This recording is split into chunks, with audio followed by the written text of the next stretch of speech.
Assalamualaikum. Bak suput nyawa kadroh udesa Aramiah dusun Bukit Keramat Kecamatan Birin Bayun Aceh Timur. Sonan roh-roh Ari bak rumah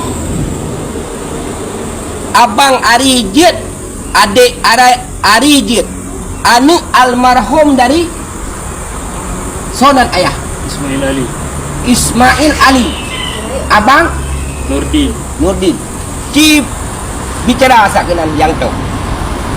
Perkenalkan roh ayah dan kejadian dan sampai bahasannya. Su berai buat terang. Nalong Ari, anak dari Ismail Ali, abang yang bernama Nurdin. Bandua agaknya meninggal dalam perang. Bak Thon 2000 abang luar biasa. Umudro ke wate perang meninggal ayah padum Thon Umulong wate kejadian ayah sekitar Siton. permintaan roh kini bak panglima getanyo yang mulia Tunku Haji Muzakir Manaf putra yang kanu sampaikan. Permintaan long semoga kebantu ekonomi long. Selain baknya nyo keperbaiki tempat tinggal long.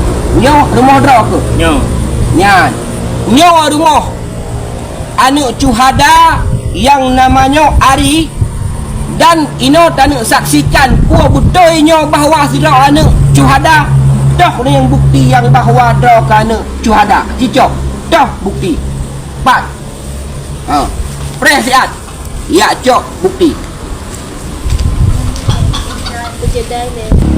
colok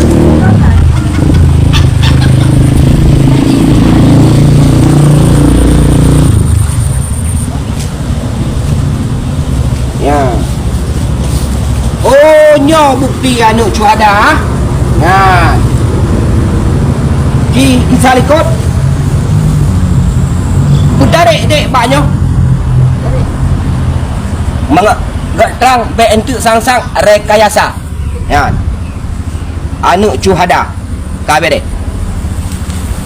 Jadi yang mengharapkan gini Pak Panglima hanyalah berbantu gerehab rumah ya permohonan daripada anak almarhum Ali nana anak almarhum daripada Ismail Ali beserta abangnya ini anaknya daripada Ismail Ali dua-duanya pada saat dulu sewaktu perang sudah syahid di mana Pak?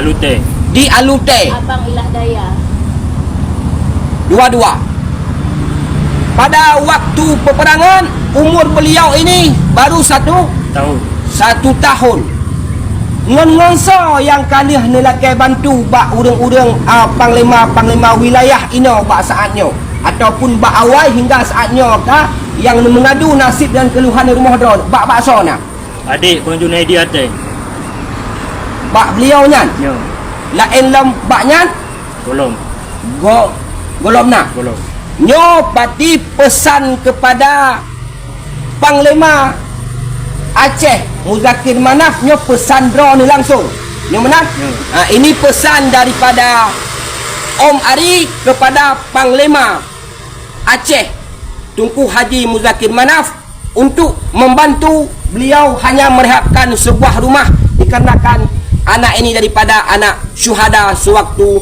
peperangan dulu waktu